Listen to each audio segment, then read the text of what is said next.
नमस्कार। मैं हिम्मत सेठ एक बार फिर आपके सामने उपस्थित हूँ एक नए विषय को लेकर।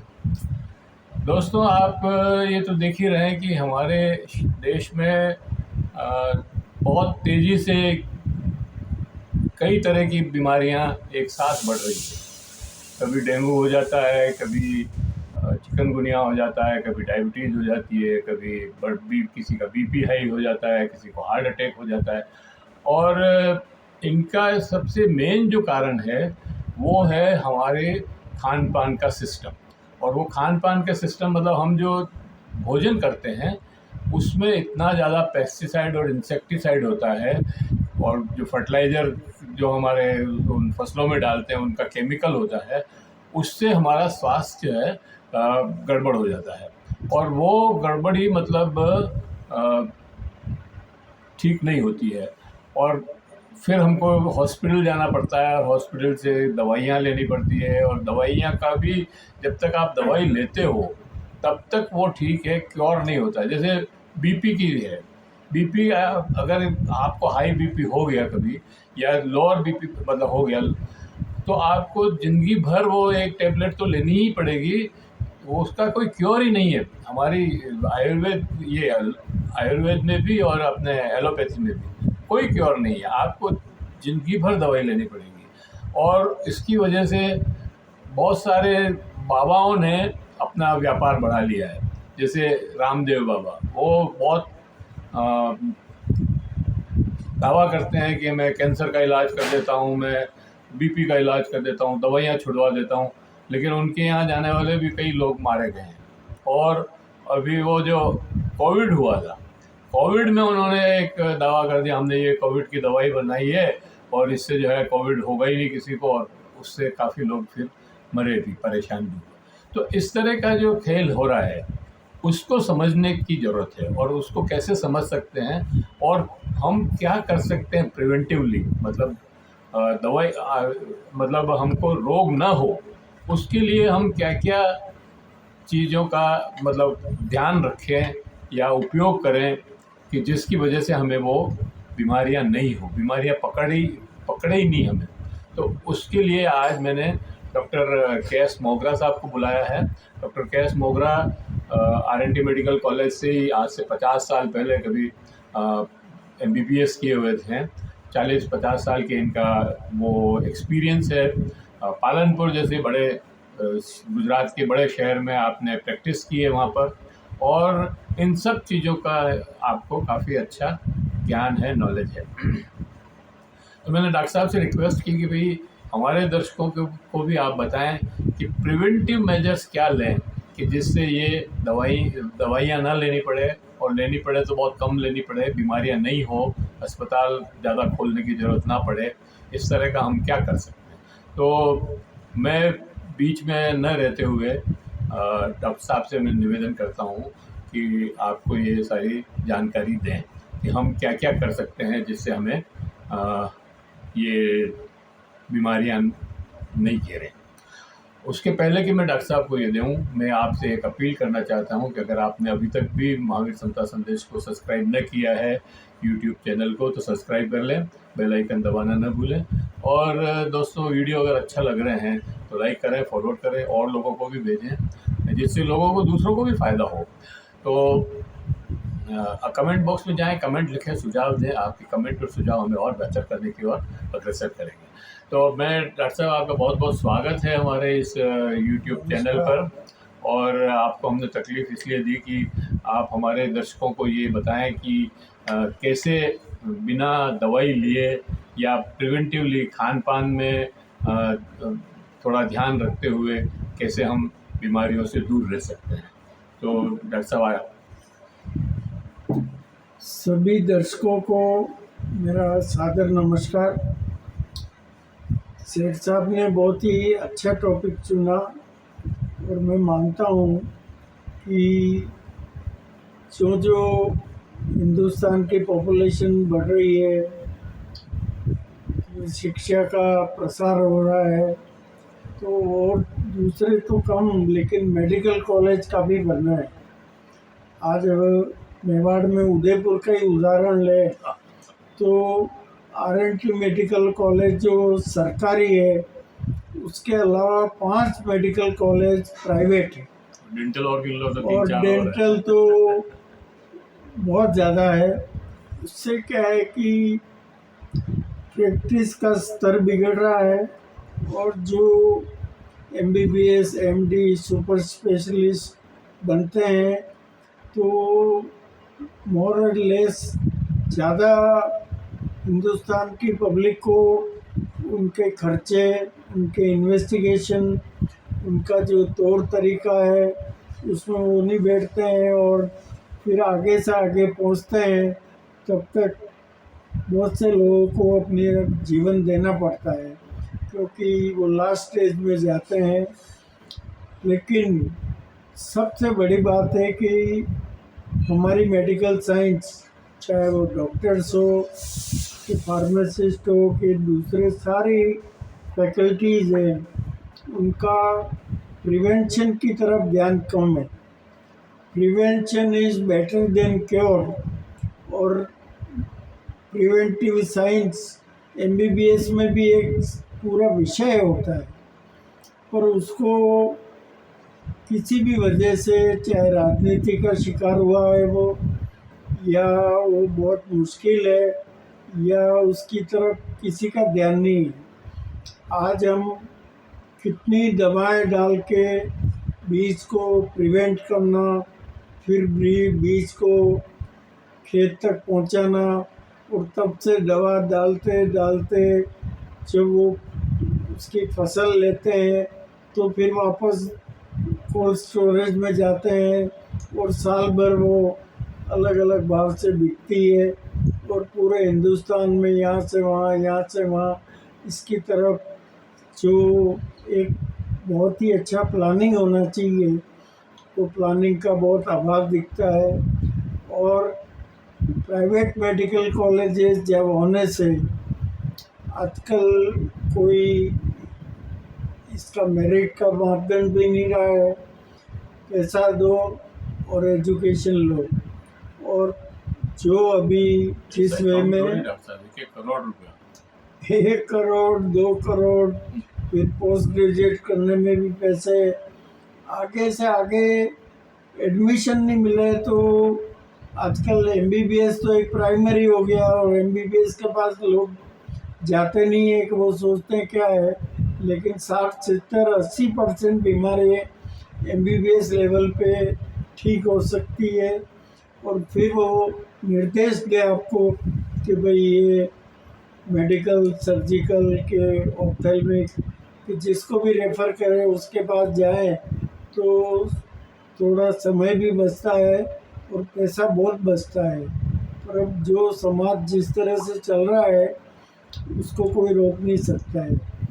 जहाँ तक प्रिवेंशन का सवाल है, हम ऑर्गेनिक खेती की बातें होती है, पर इसमें न तो समाज बहुत गंभीर है, न सरकार गंभीर है।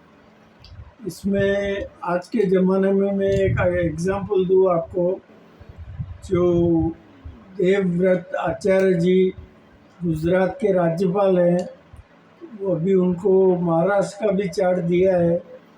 वो इस मामले में बहुत सीरियस है कि ऑर्गेनिक खेती हो, और उन्होंने वहाँ एक प्राकृतिक यूनिवर्सिटी भी बनाई, और वो बराबर इसमें ध्यान है, तो कुछ उसका समाज में उसका फ़ायदा मिल रहा है वहाँ।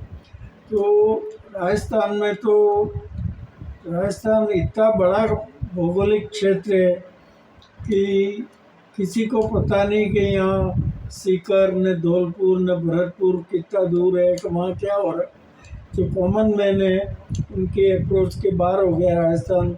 जैसलमेर जिला अलग एक राज्य थी, जगह घेर रखी है, बाड़मेर, और बहुत सी बातें हैं। तो प्रिवेंशन में मेरा ऐसा मानना है कि हर व्यक्ति थोड़ा भी ध्यान रखे, तो अभी जो अपने देश की डायबिटीज़ की कैपिटल बन गया है हिंदुस्तान, तो उसमें बहुत अपन कमी ला सकते हैं। सबसे पहले पानी का बहुत बरसों से शायद राजीव गांधी गवर्नमेंट से शुद्ध पानी की बात हुई, उसका समाज में असर भी हुआ है। पहले अपने खानों में जो पानी भरा जाता था और जिस वे में पीते थे, तो पेट की बहुत सी बीमारियाँ जो वाटर बोर्न डिजीज होती है वो कम हुई है। तो उसके बाद पानी अच्छा पीने से अपने को 10-15% डिजीज़ेस कम हो जाती है। जॉन्डिस है, डिसेंट्री है, बहुत ज़्यादा पहले कुएं का पानी पीते थे, पहले कुएं का पानी नारों पीते निकलते थे थे बहुत। और उसमें गिनी वर्म होता था बावड़ियों में, तो वो उन चीज़ से अपन बच गए हैं। वैक्सीनेशन से बहुत फ़ायदा हुआ है और जो अभी थोड़ी बहुत भी वापस आ रही है उसमें अपना जो हेल्थ डिपार्टमेंट है वो एक्टिव हो, तो वैक्सीनेशन का कोई मुकाबला नहीं है। इसी तरह से अपन जो कुछ बाज़ार का खा रहे हैं उसमें कितने ऑर्गेनिक और इनऑर्गेनिक, कितना उसमें किस प्रमाण में खाद होना चाहिए या इंसेक्टिसाइड्स जो दवाएं हैं वो किस प्रमाण में होनी चाहिए, उसका कोई किसी तरह का कोई किसी का ध्यान नहीं है।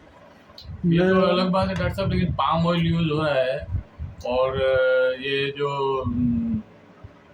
क्या नाम है उसका, फिर चलो पाम ऑयल ही इतना और बाहर से मंगवा करके और हमको खिला रहे हैं, पाम ऑयल तो वो तो बहुत बहुत बड़ा वर्स्ट किलर है हाँ, और ये ब्राज़ील से आ रहा है।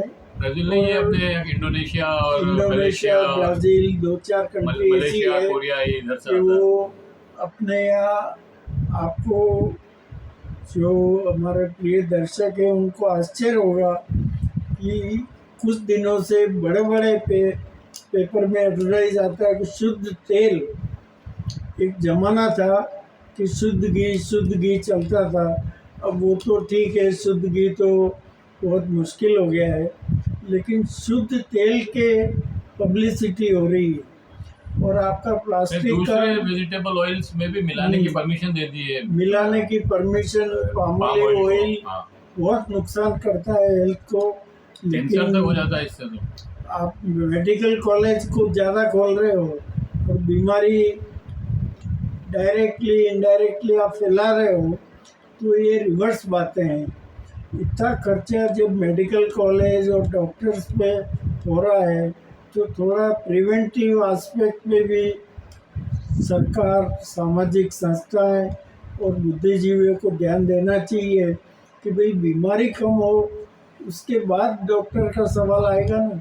आप ध्यान रखोगे कि भाई ये डायबिटीज़ मुझे नहीं हो, तो शुरू से आप ध्यान रखो कि भाई कार्बोहाइड्रेट कम खाए, हमेशा गेहूं की रोटी दबा दबा के नहीं, कभी बाजरी भी खाए, कभी ज्वार भी खाए। इसी तरह से जो दूसरी तेल है, तेल एक बार आपने उसमें पकौड़े बना लिए कि कुछ भी चीज़ तल दी तो एक्चुअली सेकंड टाइम यूज़ नहीं होना चाहिए, पर होता है। और जो नमकीन की दुकानें हैं, जो ये तेल तेल का, बदलते ही नहीं है, वो आगे से आगे तेल चलता रहता बदलते ही नहीं है, वो बड़ी कढ़ाई में चलता रहता है और क्या क्या नहीं हो रहा है। तो हर चीज़ आपकी हेल्थ पे असर करती है। और इसी तरह से जो डायबिटीज़ के दूसरे कारण हैं आपकी ओबेसिटी, कि वज़न बढ़ना नहीं चाहिए, आपको रेगुलर घूमना करना, थोड़ा भले एक्सरसाइज 10 मिनट भी हो, इसमें कोई बुराई नहीं है, नुकसान नहीं है, उससे डायबिटीज़ का बहुत कंट्रोल आ सकता है। इसी तरह से चीनी का उपयोग कम, जिसको डायबिटीज़ नहीं हो वो भी चीनी कम करे तो कोई नुकसान नहीं है।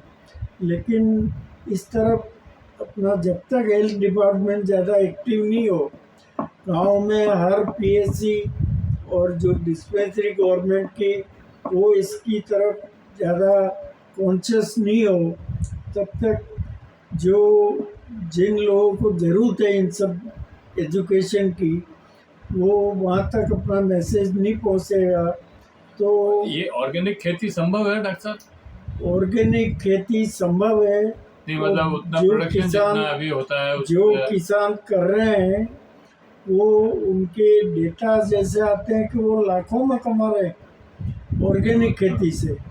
लेकिन ये ज़रूर है कि वो ज़रूर नहीं कि गेहूँ न मकई न ये पैदा करे। आजकल तो बहुत सी नहीं, चीज़ें दूसरी आ रही है और फूड एग्रीकल्चर। डिफिशिएंसी कम हो जाएगी क्या उससे, मतलब अगर ऑर्गेनिक करेंगे और अभी जैसे ये फर्टिलाइजर और ये डाल करके कर रहे हैं तो अभी तो इसलिए कर रहे हैं कि भाई उत्पादन बढ़े, तो अगर हम ऑर्गेनिक करेंगे तो क्या उतना उत्पादन हो जाएगा क्या? ऑर्गेनिक से एग्रीकल्चर साइंटिस्ट बराबर इस चीज़ को ज़्यादा प्रकाश डाल सकते हैं और पैदावार इतनी असर नहीं करेगी कि आपको जो हिंदुस्तान अभी नहीं, आत्मनिर्भर बन रहा मैंने है। एक बार पूछा था किसी एग्रीकल्चर साइंटिस्ट से ही, वो लगा भाई कि पहले हमारे पास खाने को नहीं था तो हमको ज़रूरत थी कि पेट भरे लोगों का, तो हमने फर्टिलाइजर और ये सब यूज़ करके और उत्पादन बढ़ाया। तो अभी तो खैर हमने सेल्फ सफिशिएंसी गैर कर ली है, लेकिन फिर भी अभी सेल्फ सफिशिएंट हम कह तो रहे हैं, लेकिन जैसे ऑयल, ईडेबल ऑयल, मतलब वो सोयाबीन तो हमने प्रमोट किया डॉक्टर साहब यहाँ पे, और सोयाबीन ही कैंसर पैदा करने वाली बीमारी वो प्रोडक्ट हो गया। पाम ऑयल हम वहाँ से खरीद ही रहे हैं जो हमारे कैंसर बढ़ाने के काम में है, और बाकी कई बीमारियाँ इससे तो हो ही रही है। इसलिए मैं पूछ रहा हूँ कि क्या मतलब हम ऑर्गेनिक की बातें तो बहुत करते हैं, सब लोग करते हैं, लेकिन क्या इससे उतना उत्पादन हो जाएगा कि बिना फर्टिलाइज़र के और बिना इंसेक्टिसाइड पेस्टिसाइड के भी हम लोगों को का पेट भर पाएंगे और जो हम एक्सपोर्ट करते हैं वो कर पाएंगे? ये बताइए। इसमें जब तक सरकार गंभीर नहीं होगी, हाँ, वो क्योंकि सरकार कोई को भी तो करना ही पड़ेगा। पॉलिसी आप इम्प्लीमेंट करना चाहोगे तो वो सरकारी नियम से ही होगी। नहीं, वो सरकार ही करना और पड़ेगा। इसी तरह से आज आपके पास ज़मीन दिन दिन बढ़ भी रही है और कम भी हो रही है। काफ़ी कंस्ट्रक्शन हो रहा है, इंडस्ट्रीज बन रही है, फिर भी अभी तक इतनी कम ज़मीन नहीं है कि हमारी पॉपुलेशन को हम गेहूँ ज्वार बाजरा मकई दे सकें। तो इसमें कम से कम जो एग्रीकल्चर जो पोस्ट ग्रेजुएट्स हैं, एग्रीकल्चर विशेषज्ञ हैं, उनको इसमें भाग लेना चाहिए। ये नहीं कि कोई भी पॉलिटिशियन हेल्थ मिनिस्टर बन जाए और फिर उसको पता ही नहीं पड़े न खाली वो फीते काटते रहें। इससे पब्लिक हेल्थ अच्छी नहीं मेरा मतलब ये बनेगी। कि उत्पादकता कम तो नहीं होगी, मतलब हमारे यहाँ वैसे ही उत्पादकता बहुत कम है, अमेरिका वगैरह में तो बहुत ज़्यादा है क्योंकि वहाँ पे वो टेक्नोलॉजी बहुत हाई है। तो हाँ, आ रहा हूँ मैं। आ जाओ ये प्रॉब्लम बोलिए। है ना डॉक्टर साहब, तो ये इसके ऊपर मतलब थोड़ा सा फोकस करना चाहिए। उत्पादकता का एक पूरा अलग विषय है। हिंदुस्तान में जो पहले फार्म बनाए थे बड़े बड़े, ये आपका एग्रीकल्चर फार्म राजस्थान में बना था, हाँ, जयपुर में बना है, जयपुर में, या वल्लभनगर में भी बने हैं, पंजाब आज पंजाब में तो क्या आपको बहुत है। बहुत आपको प्रोडक्शन दे रहा है, पर वहाँ जितनी दवाएं ज़्यादा डालते हो और पानी का आपका भी कैंसर बढ़ रहा है पानी का भी खतरा ज़्यादा है। और पानी का भी बहुत। तो उस विषय पे सरकार गंभीर हो और साइंटिस्टों का हेल्थ डिपार्टमेंट में थोड़ा उपयोग हो, अलग अलग क्षेत्र के साइंटिस्ट, तो कोई बड़ी बात है नहीं है। और ऐसे काफ़ी किसानों के स्टेटमेंट आते हैं कि उनको पैसा कमाने में कोई कमी नहीं आ रही है और ऑर्गेनिक खेती से बहुत लाभ भी हो रहा है, उत्पादन भी बढ़ रहा है। तो ये विषय जो भी अपनी जिम्मेदार सरकारें हैं उनको इसमें बहुत गंभीरता रखनी चाहिए। पब्लिक तो प्रिवेंशन पे ध्यान दे और अभी गांव-गांव ये हो भाई कि बीमारी नहीं हो, इसका पहले ध्यान रखे कि किस चीज़ से कौन सी चीज़ हो रही है। तो जैसे शीतला माता पे अपन ने वैक्सीनेशन से कंट्रोल किया, दूसरी बहुत सी वैक्सीन से। तो डॉक्टर साहब, वैक्सीन से टीबी तो कंट्रोल में नहीं हुई है अभी भी। वैक्सीन से कंट्रोल तो हुई है, लेकिन उसमें बीच में क्या तो- होता है कि पूरा कोर्स नहीं लेते हैं बहुत से पेशेंट, और उसमें बहुत सी लापरवाही है। तो जब उसको रिकरेंस होता है, वापस होती है टीबी, और कब पॉजिटिव होता है तो वो दूसरे को इन्फेक्ट कर देता है। बहुत से ऐसे परिवार हैं हिंदुस्तान में अभी भी कि जो एक या दो रूम में ही रहते हैं, तो 4 मेंबर भी एक रूम में रहेंगे तो उसको इन्फेक्शन दूसरे जो उसका परिवार का मेंबर है उसको होने के चांसेस रहते हैं। फिर भी कैंसर जिस गति से बढ़ रहा है नहीं, पहले से तो काफी कम है। उसमें ट्यूबरकुलोसिस में बहुत कंट्रोल है। इसी तरह से टाइफाइड, जॉन्डिस, डिसेंट्री, एमीबियासिस, इनमें बहुत कंट्रोल है। लेकिन हर तरफ अपने को ध्यान लगाना चाहिए कि ये किडनी की डिजीज़ क्यों बढ़ रही है। आड़े धड़ लोग दुकान से गोले खा रहे हैं और जॉइंट दुख रहे हैं, और हर ऑर्थोपेडिक प्रैक्टिस में भी 50% प्रैक्टिस खाली पेन किलर से चल रही है, वो भी बराबर नहीं है। बाकी तो घुटने चेंज कराओ बस। घुटने चेंज कराने का भी एक बहुत रिवाज, वो ठीक है, वो भी एक तरीका है, लेकिन वो लास्ट मेजर। उसके पहले थोड़ा फिजियोथेरेपी का रोल आएगा।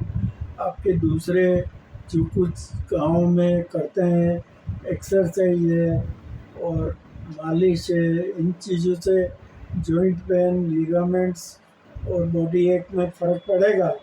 लेकिन जो लास्ट में चीज़ आती है उसको पहले अपनाएंगे तो अपन डिस्टर्ब हो जाएंगे। तो इसी तरह से हर बीमारी में आजकल मानसिक रोग बढ़ रहे हैं। लोग खाली आर्थिक, भले 100 करोड़ पड़े हैं वही पैसे के लिए चिंता कर रहा है, 500 करोड़ वाला भी कर रहा है, और फिर ये बड़े बड़े उद्योगपति, उनकी कोई लिमिट ही नहीं है। वो उनकी एक शादी में किसी में 5,000 करोड़ होता है खर्च। तो वो मिडिल क्लास और लोअर क्लास पे बहुत खराब असर पड़ता है उसका। ऐसे समाज से भी अपने नहीं, को ये तो ऊपर बंद- उठना इस पे तो चाहिए, बैन लगाना चाहिए। इस पे बैन लगाना चाहिए कि चलो यही भाई पे खत्म करते हैं। इतना दिखावा क्यों है। तो इन चीज़ों पे अपन और भी डॉक्टर साहब, बात इसके ऊपर करेंगे। तो बिल्कुल बैन लगाना चाहिए। जी। और मेरा हिसाब से तो ये है कि मतलब मैं आपको बताता हूँ, एक बार डीएलएफ के जो सेठ हैं, मतलब मालिक, वो लोग यहाँ आए थे उदयपुर में, और उनकी केवल जन्मदिन का फंक्शन हुआ तो उसमें 100 करोड़ रुपए खर्च किए थे। तो मेरे थोड़ा दिमाग, मैंने लिखा भी है उसमें, मैंने कहा ये सब फालतू जो है बकवास बंद होनी चाहिए, और सरकार को इसके ऊपर गहन ध्यान देना चाहिए। हमारे यहाँ तो गैस कंट्रोल लागू होता था, 100 आदमी से ज़्यादा खिला नहीं सकते थे खाना। अब वहाँ 100 करोड़ रुपए खर्च कर रहे हो आप खाली इसमें जन्मदिन मनाने में। तो इनके ऊपर तो रोक लगनी चाहिए। खैर, ये वीडियो हम यहीं पे इसी नोट के साथ समाप्त करते हैं, क्योंकि काफ़ी लंबा हो गया, और बातें तो बहुत है इस पे, काफ़ी और एक आध सेशन करेंगे। अगर आपने अभी तक भी हमारे YouTube चैनल महावीर समता संदेश को सब्सक्राइब न किया है तो सब्सक्राइब कर लें, बेल आइकन दबाना न भूलें, और अगर आपको वीडियो अच्छा लगे तो लाइक करें, फॉरवर्ड करें, और लोगों को भेजें और सोशल ग्रुप्स में डालें, ताकि ये जो है और लोगों को भी इसका फ़ायदा मिल सके। जय हिंद, जय भारत। मिलते हैं किसी और वीडियो के साथ। आपका बहुत बहुत धन्यवाद डॉक्टर साहब, आपने आकर के हमको काफ़ी अच्छी अच्छी बातें बताई। और ये पाम ऑयल और ये जो है, मतलब ये तो सरकार को इसके ऊपर बैन लगाना चाहिए एक्चुअली। और सरसों, हमारे यहाँ सरसों के साथ षड्यंत्र करके और सोयाबीन को प्रमोट किया था। और ये पाम ऑयल बहुत आ रहा है। मैंने हाँ। आपको एक और बात भी की थी, एक लारी चलाता था, वो भी 500